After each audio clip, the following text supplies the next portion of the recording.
Nonetheless, we will take this report very seriously, and I think the President has shown the political will to get things done, and I'm sure that this report will be a reason for us to further innovate and make sure that doing business in the Philippines will become easier.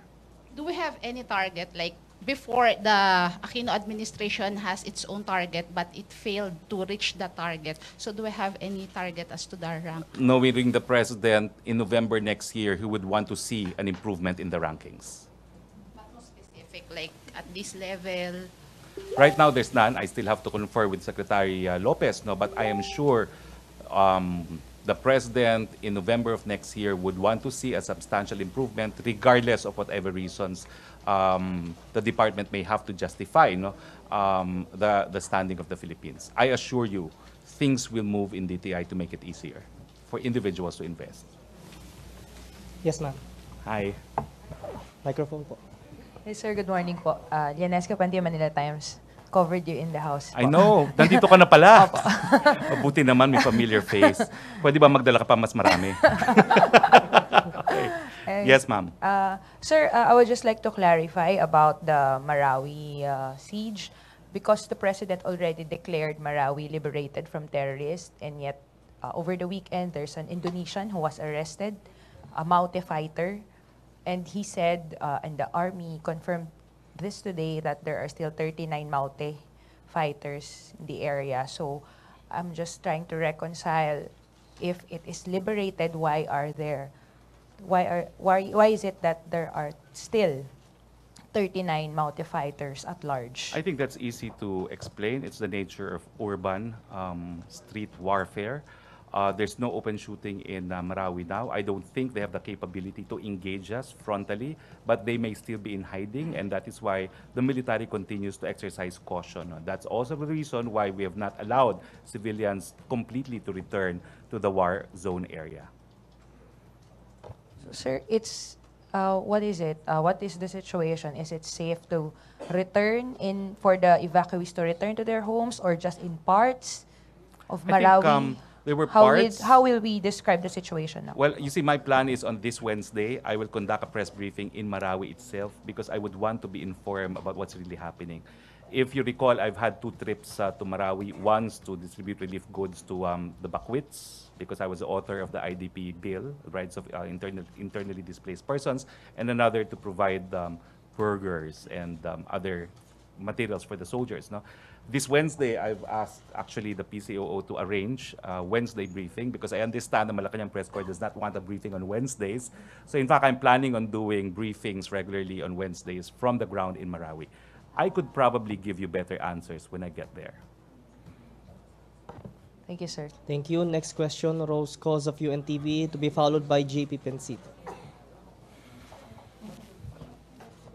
Hi sir, good morning po. Hi. Sir, hingin po namin ng palace statement regarding sa ipinahayag po ni DDB Chair, Dangerous Drugs Board Chair Dionisio Santiago, na mistake po yung construction ng mega rehab sa Nueva Ecija dahil malaki yung naigugol at hindi naman po gano'n nagagamit yung 10,000 bed capacity. Mas maganda daw po na mag-construct ng mga community-based rehab centers. Well, alam niyo po, wala pong pera ng gobyerno na ginastos dyan sa mega rehab centers na tinayo. No? Yan po ibinigay na isang philanthropist na Chino. No? So, bagamat ganyan pong opinion ng pinuno ng Dangerous Drug Board, ang assurance naman po natin, walang nasayang na pondo ng gobyerno. That was a decision made by the donor, and we can't do anything about it. But we will certainly consider what the expert has said, and in the future, if we're to invest public funds, we will pursue the strategy recommended by the head of the DDB. Samantalahin ko na rin po. Reaction din po ng Malacanang regarding po dun sa kabubuo lang po na grupo na manlaban sa extrajudicial killings na binubuo po ng mga lawyers, law professors, judges, at law students. We welcome that, no? Because you see, under our existing laws, not just in the Philippines but worldwide, there is not one legal system in the world that does not recognize the principle of presumption of regularity in the discharge of official functions. No? The only way by which we can overcome this presumption is if there is controverting evidence. So kung may ebidensya that the presumption should not apply, the presumption will not be applied. And I welcome this development because unless we can come up with actual evidence na mayroong extralegal killings talaga, then we cannot overcome the presumption. But as far as extralegal killings is concerned, I came to this job knowing fully well the official position of the president, which he made public after the killing of Kian. No? He will not tolerate murders. He will only tolerate killings when it is in line with duty and when the engagement is legal. And he had, in fact, asked that the police officers involved in the Kian killing be arrested by General Bato. Thank you. JP, next. Hi, Secretary. Good morning. Sir, Yes, JP sir. Bencito, Manila Standard. Sir, can we get your reaction on the third quarter social weather station survey? Sir, it says that 46% of Filipinos and 35% disagree that it cannot be avoided that there are innocent civilians who will die in order to eradicate the drug problem. Ano uli yung figure? I'm sorry. 46% agree and 35% disagree that it cannot be avoided that there are civilians who will die in order to completely eradicate the drug problem. So it's almost split in the middle. No? Yes, sir. Does the palace agree to this survey? What are your thoughts on this, sir? Well, in any war, unfortunately, there will be collateral damage. The goal of the government is to minimize the collateral damage. The goal of the government is to uphold the right to life, now, which is to protect and promote the right to life. As far as this obligation is concerned, there is a continuing obligation of the state to investigate, prosecute, and punish the perpetrators of these killings. And that is why earlier I said I welcome the creation of that group of lawyers because we need the help of civil society in overcoming the presumption of regularity in the discharge of functions. Sir, pahabol na lang din po on another topic. Sir, can we just get an outlook of how do you view the trip of the president to Japan since you were part of the delegation, sir? Very successful, no? We came home with 6 billion worth of investments. We came home with a promise to build a subway, and I'm most excited about a subway because that's really the solution to the traffic problem. I'm happy that we're building a 2 billion liquefied natural gas facility somewhere in the south. LNG is an alternative energy source that is clean and that is cheap compared to regular petroleum. There's some 40 patrol vessels that will be used to improve our maritime capability. And most important, there's the currency swap, which makes now the peso freely convertible to yen. Dati-rati po kasi kinakailangan palitan muna sa dolyar. Eh maraming nawawala pong salapi sa OFW kapag kada magpapadala sila in peso, i-convert muna sa dollar. So it was a hugely successful trip, proof that the pivot to Asia has been paying off. Thank you. Next, Darrell, then Maricela Lil, then Ted. Hi, sir. Good morning. Yes, Daryl sir. Pasdo from ABS-CBN News. Sir, may we ask for a palace reaction on the decision of Dole Japan to recall 9,000 bunches of Philippine bananas, especially in light of the Philippines' request to lower tariffs. Sir, kasi may nahanap po na wires dun sa isa sa mga bananas. So, how do we allay concerns from the Japanese regarding the quality of our bananas? If I'm not mistaken, the Philippines is probably the biggest supplier of bananas to Japan.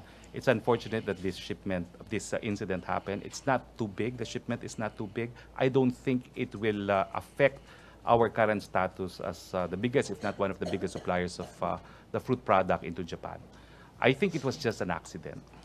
Sir, one more question from my part. And take note, this is not a phytosanitary concern. Yes. Kasi ang delikado dyan, when countries impose non-tariff barriers, they impose what is known as phytosanitary. Kunwari, sinasabi nila, there's a threat to health, no? And some countries are notorious for barring agricultural products on this basis, no? But that was not the reason invoked by Japan. So I don't think there's too much of a reason to worry. Sir, another question. Sir, you served as the legal counsel of Malaya Lolas. Yes. I understand. So, sir, how does your being accepted as the presidential spokesperson affect your advocacy in seeking wartime rape redress, sir? It hasn't affected it at all, in the sense that the advocacy is continued by Center Law, which is an organization that I founded. But I ceased to be connected with Center Law when I joined government as a member of Congress, because the nature of civil society is that it is divorced from government. So I'm happy to say that I founded that organization, that they continue with their mandate, and they will continue even without me. Thank you, sir. Next, Maricel. Hi, sir. Good morning. Sir. Yes. Maricel. Yes. Hi. Hello po. Sir, just a few clarification. I think you mentioned in one of your interviews that you're planning to hire or there is a need for a deputy spokesperson. May we know if you have someone in mind who might be your deputy spokesperson and what will be your criteria in choosing, sir? Well, number one, I want a millennial. Number two, I want someone better looking than me so that the women will fall in love with him. And I want someone who speaks better than me. I promise the women you will like the person I have in mind. Sir, why is there a need for a deputy spokesperson? Only because I may not be here all the time. I do want to spend a lot of time in Marawi. I will be there on Wednesdays because you don't want to have me around on Wednesdays. So I will go and meet the Provincial Press Corps on Wednesdays. So, but there's always someone who should be able to give the palace position on different issues. And I think I'm choosing this person because I want a link between a 72-year-old president and the millennials of today. Alright. You will not be disappointed with my choice. Sir, just a clarification, hindi kami yung ayaw na mag-press ko ng Wednesday. Gusto ka namin nandito. Hindi kami yun. But anyway, sir. But you know, forgive me, but it's an innovation that I thought of because the rebuilding is soon to begin. And I think the people should know exactly what's happening on the ground. That's why it's going to be very difficult for me to be flying to Marawi every Tuesday evening. And it's a very long drive from Cagayan de Oro. It's very complicated for security reasons and logistics reasons. But I want to do that because I want to bring Malacanan to areas where, you know, attention should be devoted. No? Sir, may we know kung sino po yung kino-consider ninyo na possible maging deputy spokes? A former student of mine. He can't report yet because he's taking the bar. He doesn't know yet, but I'm sure I will be able to persuade him. Magugulo yung kanyang bar review. So, guguluhin ko siya. Sir, last question na lang po. What particular changes should we expect from OPS? Well, I've said it again. I am a lawyer. I'm a litigator. So I guess the approach is different. I always will speak from a legal perspective. And believe it or not, one reason why we call lawyering as a fraternity of sorts is it's inculcated in our mind that we have to perform and discharge our obligation pursuant to the Constitution and pursuant to law. So that's a major difference. All pronouncements will be said within the proper legal context. Thank you, sir. Thank you. Next, Ted. Sir, Yes, sir. one question lang. Related, sir, doon sa paghiwalay ng OPS sa PCOO, magkakaroon po ba kayo ng restructuring doon sa tao ng PCOO? Will you retain those people, yung po mga official ng OPS na manghawak under Secretary Abella? I'm not going to reinvent the wheel, no? Dahil narariyan na yung karamihan sa kanila, I'm sure they can stay. And I will repeat what I have said. No one will lose their jobs because it's Christmas. If there will be individuals that will be let go, we will wait until after Christmas. And as I said, I would want to take advantage of the experience of people who are already here. But please understand that as a cabinet post, I also need to bring in people whom I can completely trust. And that's the only reason why I'm bringing in new personalities. Thank you, sir. Next, Ted Tuvera, then Rose Nobinario. Microphone, please.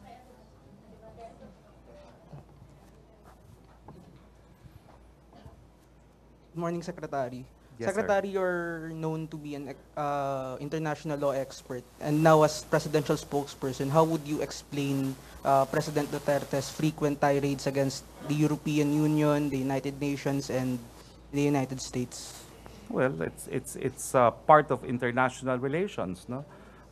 When the president complains about certain acts of sovereign states, he does so with a reason, no?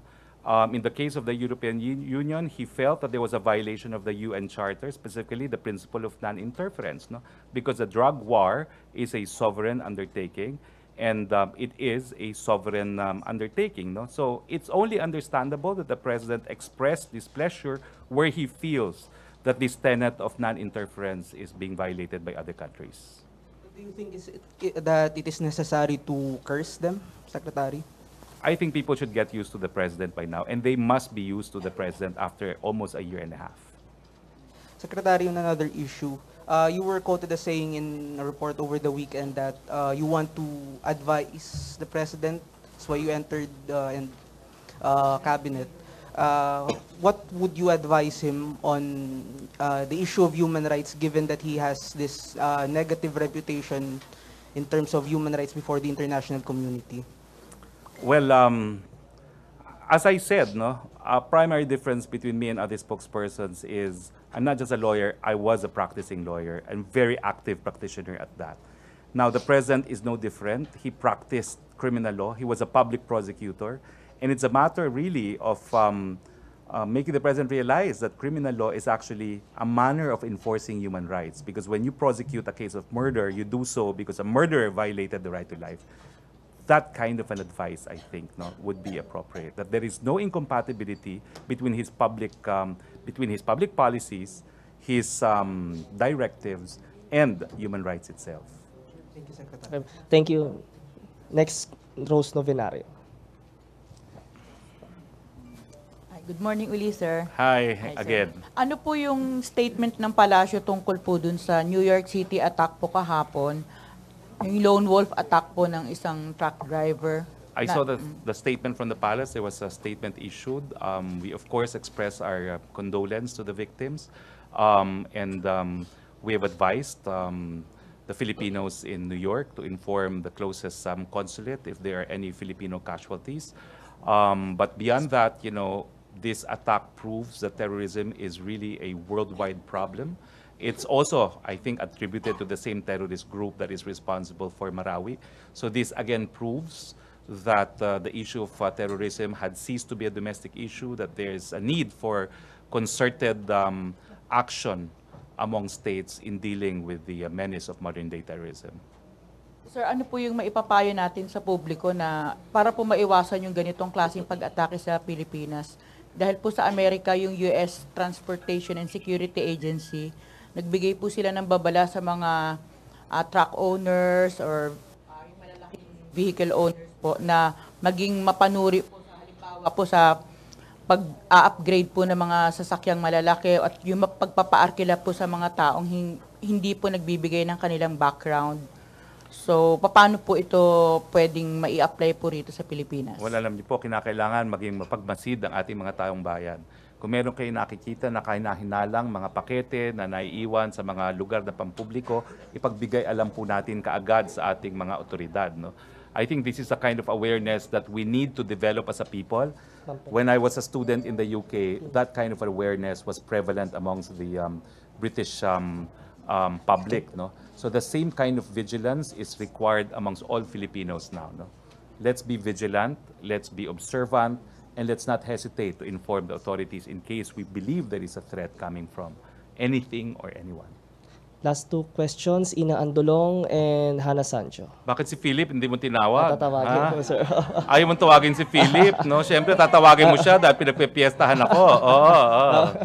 Yes. Good morning, sir. Yes, ma'am. Sir, the Food and Drug Administration is expected to issue soon a decision on some questioned contraceptives. Ito po yung mga, ide-declare daw po ito ng mga non-abortive agents. In effect, this decision is expected to finally lift the TRO on these contraceptives, which has been preventing the full implementation of the RH law. Can we get your thoughts on this, especially since in his last SONA, the President did talk about this? Hallelujah, it's all I can say. Because this should have been done a long time ago. And this is the only thing that the Supreme Court wants anyway, so that we can fully implement the RH law. As you know, the President is fully committed to enforcing the RH law. Population management is important to economic growth. And with this development, I see no reason why the Supreme Court will continue with this temporary restraining order. Sir, in that same SONA, the President said that this batch of contraceptives were about to expire the month after. And nautusan din po niya, he gave a directive to, now former Health Secretary Ubial to distribute those contraceptives. May we know the status? Natuloy po ba yun, or did it just go to waste? Can I invoke a conflict of interest as far as Secretary Ubial is concerned? But there's good reasons for that, because I really believe that reproductive health could have been implemented earlier had he ordered the FDA to do this earlier rather than file a motion for reconsideration. But that, again, is a difference of legal opinion on matter of strategy. But we can see now that this process that the FDA recently concluded could easily have been done earlier had the DOH pressed the FDA to do so. So naipamigay po yun, sir? I have no information. I'll find out. But you see, as I said, I have a conflict of interest there. So let's ask the incoming secretary. Okay. And just a different topic, sir, I have to ask. How long, sir, do you see yourself serving as spokesman? Because in some of the president's speeches, he would refer to you, although in a joking manner, as a senator. I was just wondering if, is that a hint of the president maybe having any plans for 2019 which may affect your position as spokesman? Alam mo, itong mga pangyayari na talaga akong spokesperson, ang motto ko ngayon, thine will be done. Sino ba naman akalain maging spokesperson ako? None of you probably expected it in the same way that I did not expect it. So in the same way that I do not know what I'll be doing tomorrow, I leave it to the Lord. Meanwhile, I'll just do the best that I can do with this challenge and this opportunity given, and I hope it will be a fun process with all of you there. Thanks. Hannah, last. Nako, ayan na si Philip.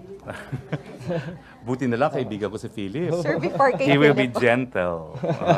Morning, Secretary. Before kay Philip po, Hannah po of Sunshine Media. Sir, tatanong ko lang, sir, regarding dun sa sinabi ng ni Ambassador Kim na hindi po daw totoo na yung CIA may plano pong destabilization plot against kay President Duterte. Sinabi ng Pangulong Duterte. I think may isa ring White House official na nag-deny din po nito. Statement po ng palace, sir. Well, if that is true, we're happy. But if the president says that there is, I have no position to dispute what the president says. The president has access to information that he only has access to. I have not seen it. But I trust and believe that my president will not say anything without factual basis. I stand by whatever my president says. Thank you, sir. Oh, okay, and Philip. Ay, sir, good morning. Hi, Philip. Long way. Sir, may update na po ba kay dating spokesperson Abelia kung saan siya mapupunta? Wala po akong alam sa totoo lang. Although, minsan ko lang siya nakausap at nagte-text po kami para sa transition. No? Pero ang problema ko po talaga is he is a good friend of mine. You know that we belong to the same church. He is one of our pastors. I think he did a brilliant job as spokesperson. I don't think I can ever be as calm as Secretary Abelia. And that's why he's a very difficult act to follow. I have asked for his prayers, and I will pray for him. But I'm sure there's something in store for Secretary Abelia. Thank you, sir. Okay, thank you po. That was mild. Okay? Sir, follow up lang po on two things about Japanese loans as a result of the visit and the comfort women, because President Duterte said last year that he will raise this issue with the Japanese. I'm curious if the issue of comfort women has been raised, considering that Japan already agreed to a compensation deal with South Korean comfort women. I'm almost sure. Our comfort women don't enjoy the same benefits, sir. So, has this been discussed on the table or anything on the table concerning our comfort women? I'm almost sure this was not discussed in the Japan trip. I do not know if the president will bring it up, but in my personal capacity, I will confer with Secretary Alan Cayetano of the Department of Foreign Affairs. Saka, sir, second, you are also with the president during his visit to China po. Yes. And China also had granted us loans. But I've seen figures, the interest rates of the Japanese, it's like 0.01% to 0.03 or 1.15% is the highest, as compared with China as high as 6%. So would you say the Japanese gave a more generous deal for the Philippines? I think the rates will speak for themselves, but the decision on where we will purchase and how much interest we will pay will really depend on which country will provide the best commodity for us. So I trust that our authorities will make the correct decisions, no? And let's accord them that presumption. Okay, yan po ang Thank you, sir. questions for Secretary Roque. And our presidential spokesperson now will introduce yung ating pong next guest. Oo nga pala, no? We're not just here to do a press briefing. We're here because it's National Children's Month. Yes. Now, we have a resource person here who is a good friend. She's not only very, very intelligent, but also very pleasant to look at. Mary Mitzi Mitch Kahayon Uy is Executive Director of the Council for the Welfare of Children. She was a member of Congress in the 14th and 15th Congress, and representing the 2nd District of Caloocan. No? Her committee membership in Congress include the Special Committee on the Welfare of Children and Special Persons, Youth and Sports Development, Committee on Millennium Development Goals, Committee on Women and Gender Equality, and Committee on Higher Education. Further, she also served as chairperson to the Special Committee on Globalization and the World Trade Organization.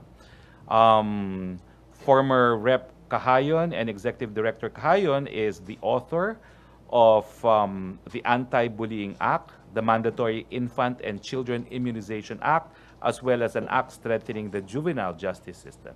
Ladies and gentlemen, allow me to introduce and let's give a warm welcome to Executive Director Mitch Kahayon Uy.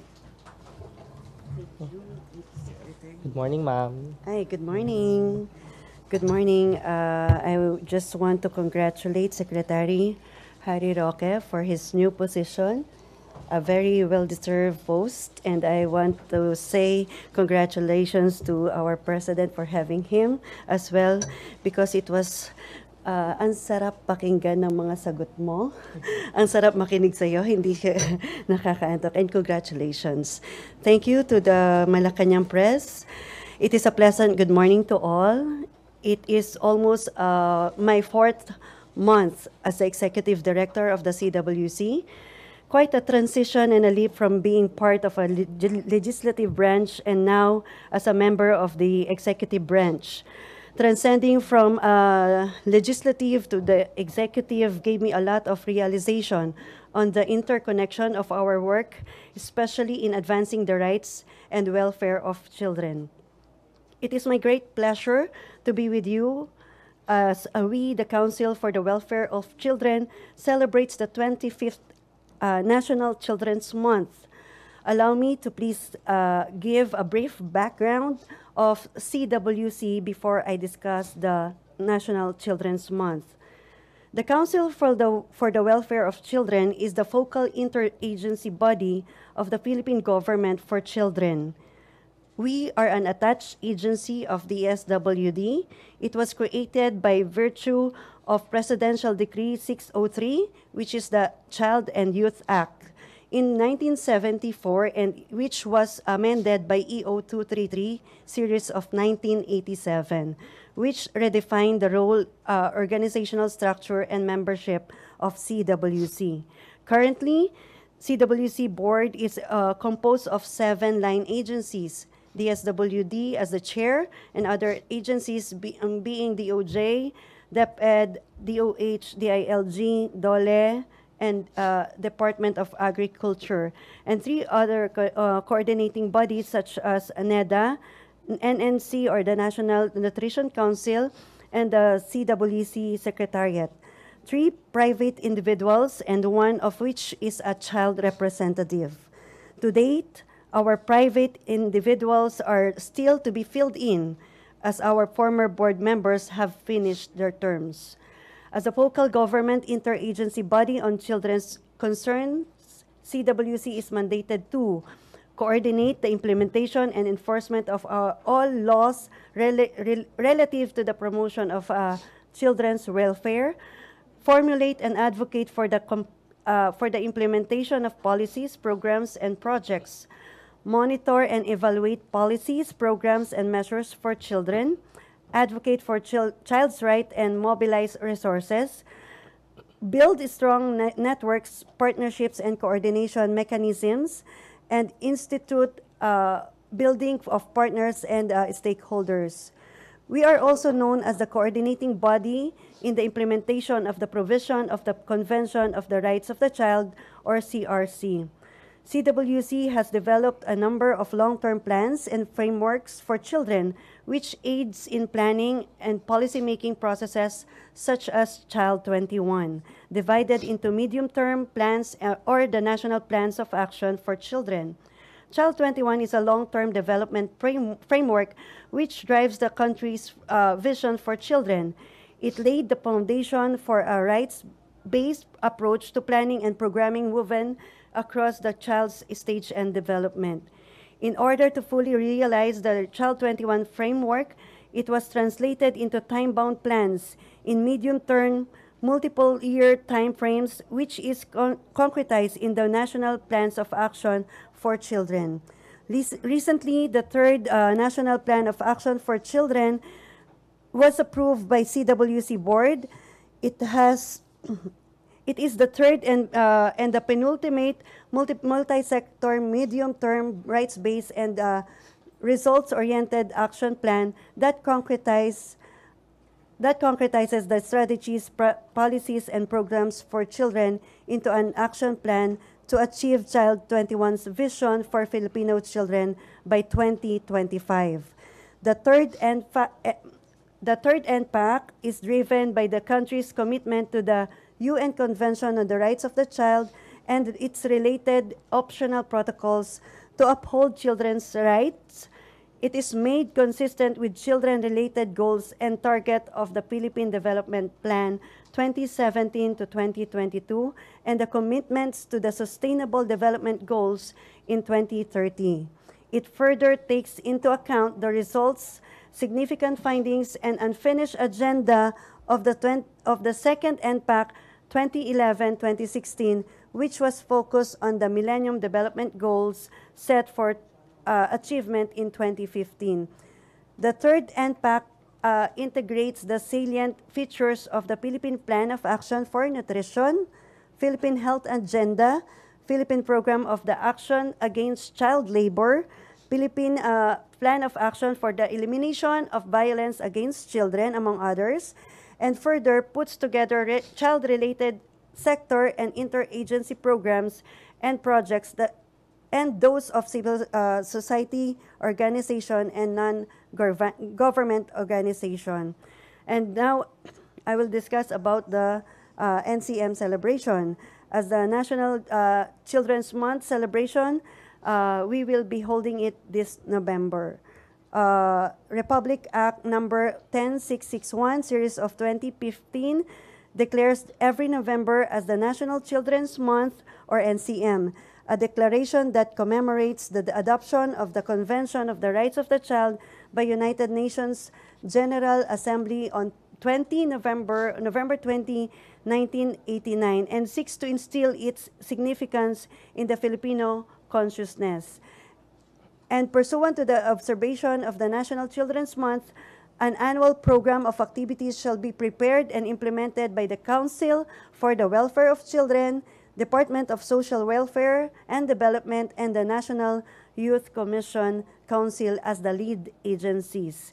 At this point, CWC enjoins everyone in its meaningful celebration through the conduct of activities aligned with the theme Bata Iligtas sa Droga, in support to the administration's campaign against illegal drugs. To further campaign for this advocacy, CWC has lined up several activities for this year's NCM celebration.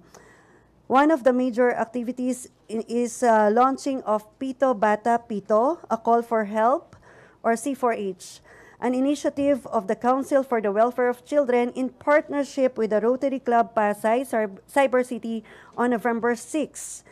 The Pito Bata Pito, a call for help, have the whistle symbolizes the children's call for support, help, and immediate response in times of threat or danger brought about the violence against children or any emergency situation.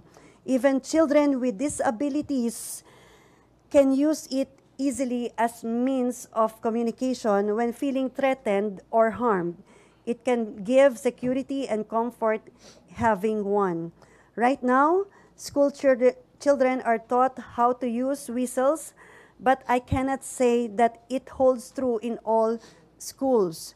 You can see it in ads that they are having go bags or the survival bags, that whistles should be included. But then, same whistle can aid or help the children when they need assistance in times of danger or when cannot cry out for help. The Pito Bata Pito call for help seeks to give children a voice from being victims of various crimes, specifically on illegal drugs, and all forms of violence and exploitation. It is okay to blow their whistles or pitos whenever they feel in danger and unsafe. One of the critical issues we are faced in our fight against drug is the children falling as victims of illegal drug activities and other forms of violence in the country. It is in this context that the Council sees the need to launch this campaign for children to be equipped in protecting themselves. It calls the authorities and the citizens to act and engage proactively in working together in protecting and advancing the rights and welfare of children. This campaign will gather donations for whistles until the end of 2017 in partnership with the Rotary Club, as I've mentioned. We'll be aiming for 1 million whistles that will be given to different kids across the nation by Christmas season. Another major activity is the conduct of the Presidential Award for Child-Friendly Municipalities and Cities, which is done annually. And this is a recognition and incentive system which is given to the different municipalities and cities which has garnered the highest rating in different plans, programs, policies, and implementation of child-friendly projects in different sectors, such as education, health, resource mobilization, policy and planning process, and project implementation. It is also a strategy to advocate and monitor the implementation of the Convention of the Rights of the Child in local level. The awarding ceremony will be here in Malacanan Palace on October 22nd, and there are also other activities that goes along on our Children's Month, like the Kita Sticker campaign and the Kids Festival. So I deeply appreciate I'm extending the invitation to all of you, and CWC along with the NYC and DSWD have partners for these endeavors. All throughout the month of November, we will having also our regional activities on our extended regional offices. I deeply appreciate the presence of different stakeholders in our pursuit in achieving the vision of child-friendly Philippines, a caring and proactive society for, by, and with children. This vision is a translation of our commitment to the UNCRC, which we share and promote among all sectors and levels of Philippine society. The celebration of the NCM is just but one manifestation, where it is evident that responsive, collaborative partnership and linkages are at work. We hope you can all be with us during the kickoff activity, which is on November 6th, this coming Monday at San Francisco High School at Misamis Street, Bagong Bantay, Quezon City. This is beside SM Annex. We look at the media as an important ally in the promotion and protection of children's rights and welfare. Thank you and good day. All right, questions for Executive. Yes, Chris Jose. Ma'am, tanong ko lang yung age na pagagamitin sa age ng mga bata na pwedeng gumamit ng whistle. The Council for Welfare of Children is protecting the children who are below 18. So these children that could already be of age to use the whistle could already use so.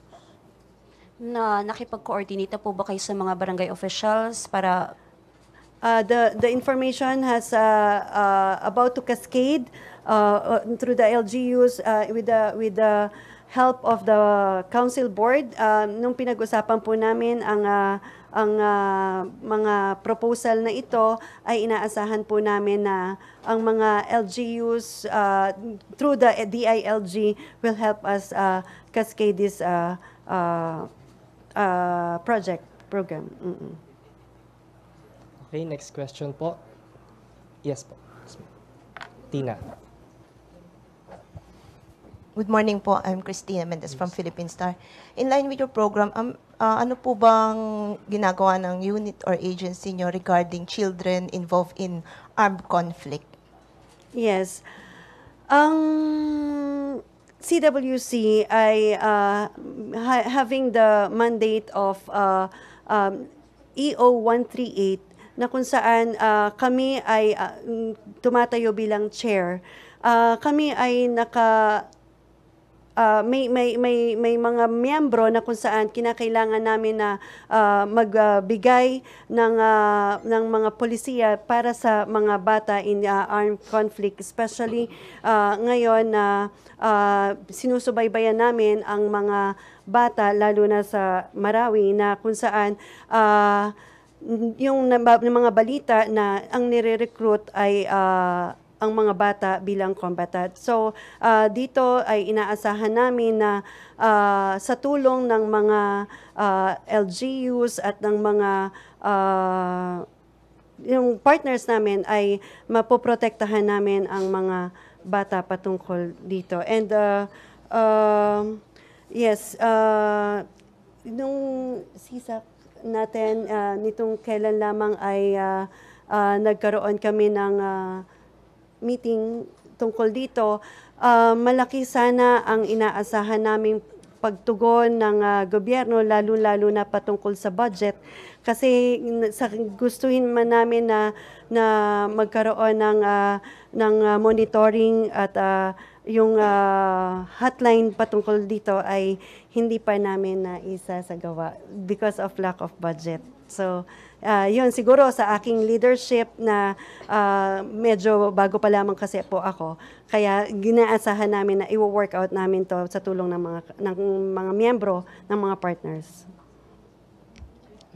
Ma'am, on another note, ano pong mga programa naman ang nakahanda para sa mga kaso katulad nila Kian de los Santos na below 18 years old teenagers na ma-prevent naman silang maging victim of any police operations or caught in crossfire during drug operations? Actually, palagay ko ito ay nasa kaso na, ang nakakalungkot, si Kian ay, sa amin kasi sa council, kahit ang isang bata ay sabihin na natin na isang akusado or siya ay maaring involved sa droga, hindi siya dapat malapatan he will not, until he is proven guilty, hindi siya dapat maakusahan. Kaya kung kami sa council, kami ay talagang nakatutok dito sa kaso ni Kian. And actually, inimbitahan namin ang kanyang mga magulang sa November 6 para tumayo bilang suporta dito sa aming mga tinatayong mga programa. Actually, I guess the Juvenile Justice System Council is the one handling this case. Okay, and last question for Ma'am Mitch, Dexter Ganibe, DZMM. Magandang tanghali po. Ma'am, with the upcoming ASEAN events, may ano po ba? Ano ang role ng inyong tanggapan? Kasi madalas ginagawa yung mga bata sa mga lansangan, lalo na doon sa mga maapektuhang lugar. May coordination with DSWD? Pero definitely hindi kami magtatago ng bata. Siguro, kung halimbawang ito ay nagawa nung nakaraang administrasyon, siguro ayaw naman ang ating Pangulo, knowing PRRD, ay hindi siya mapagkunwari. Kung ano yung nakikita, yun ang dapat makita. At kung ang sa akin lamang, ang mga street children na to, the reason why the budget good Senator Lauren Legarda had placed a huge amount in these activity centers, cuddling the street children. Ito yung ginawa niyang pamamaraan para mas masama-sama ang mga bata na nasa kalye. So definitely, we will place the children in these activity centers where they could they could play, they could read, and they could be fed on During that period, ma'am, yung ASEAN from 13 to 17, meron kayong activities para sa kanila, para naman... I guess we will work hand in hand with the DSWD on this matter. Okay, thank you very much. All right. Ted, wala ka ng follow-up. Lana, all right. Thank you so much po. Right. Executive Director Mitch Cahayon. Yes. Housekeeping lang, no? Okay po, Housekeeping. spokes. Wala naman pong... Secretary Harry Roque. Wala, housekeeping lang ito, no? Wala pong major pagbabago, no? So, I'm subscribed already to your Heads Up Viber group. So, I'm there already if you need to ask questions. Si Ase Queenie will continue to be in charge of content. I do have an MRO who I hope you can also tap, no, in bridging yung contacts between us. He's Iko Cepeda. He's still in Congress, but I intend to bring him, no. And then in terms of regularity, I proposed actually a Monday good news, no, na I will be strict. It's all good news, okay, on Monday. I do not know if it's feasible, but we'll try. Now, there's a Marawi Wednesday, but take note too that I think they asked me to report early because of ASEAN. So, yung full implementation of whatever I want to do, which is new, may have to wait until after ASEAN. No? But otherwise, business as usual. That's still on with Secretary Andanar. I have another innovation. On Fridays, I will be traveling and visiting the local press corps and conducting briefings outside as well. The Mindanao Hour goes on as usual. Okay? No, on Fridays. I think they will move it now to Friday. Once a week. Yes. Oo. Tuesdays and Thursdays. Tuesdays, I conduct regular press briefings as usual. So it may be Monday, Tuesday, Thursday, but Monday is still tentative kasi I do not know if it's workable, if we will have enough materials because it's the weekend. So we may have to work on it on Friday for materials for Monday. I'll see, no? But definitely, I will attempt to go to Marawi again this coming Wednesday. I'm sure you have your colleagues assigned also in Marawi already. Yes.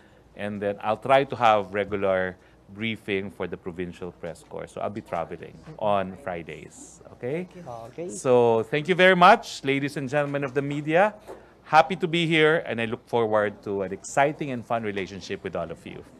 Maraming Bye-bye. salamat po, Presidential Spokesperson Secretary Harry Roque and Council for Welfare Children, Director Mitch Cahayon. Ito po ang Malacanang press briefing. Back to our main studios on Radyo Pilipinas and PTV4.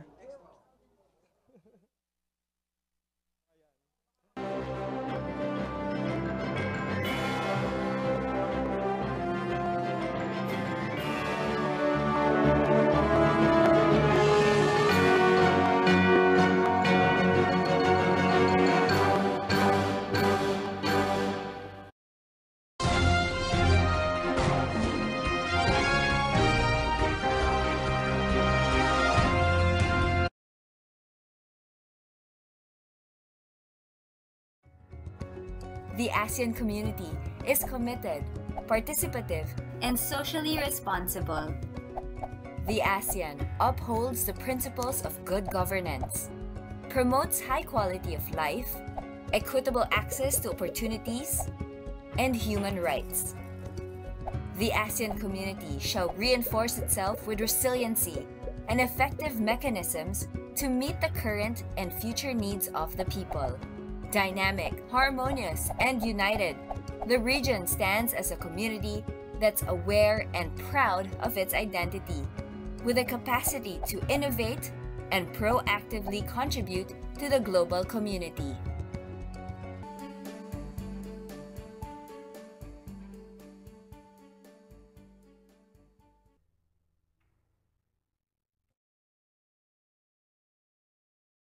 $4 million documented OFWs around the world, $26 billion ang kanilang remittances sa ating bansa. Kanya nga sila ay ang mga bagong bayani ng ating bayan. 5,500 ang nadideploy kada araw, a total of more than 2 million a year. And yet, bawat isa sa kanila ay kailangan mag-gather ng pre-employment requirement tulad ng PSA, CHED, PhilHealth, Pag-ibig, OWA.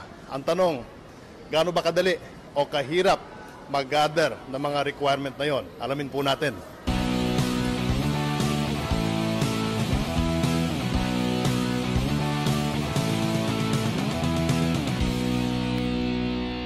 Meron tayong 16 agencies sa bawat one-stop service center for OFWs sa buong bansa.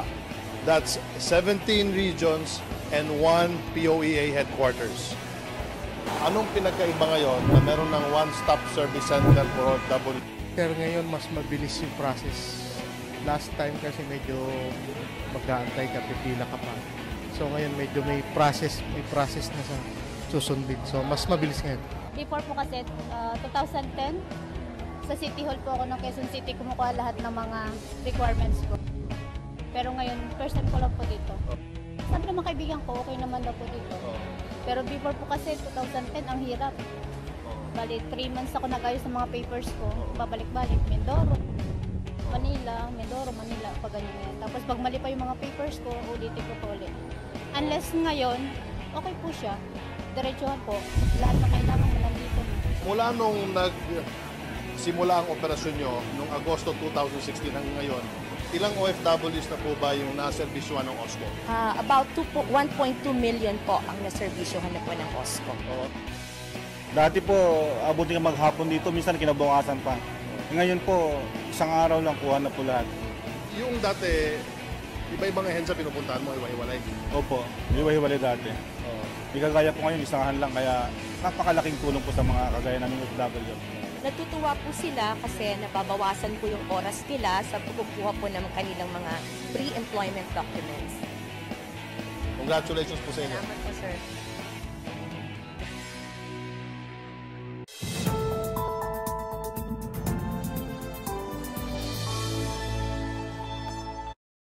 When it's dark at night and it's hard to see, there's never a light where it's supposed to be. And installing a light by the steps or door can be quite a chore. But not anymore. Introducing Everbright, the new wireless solar-powered light that turns on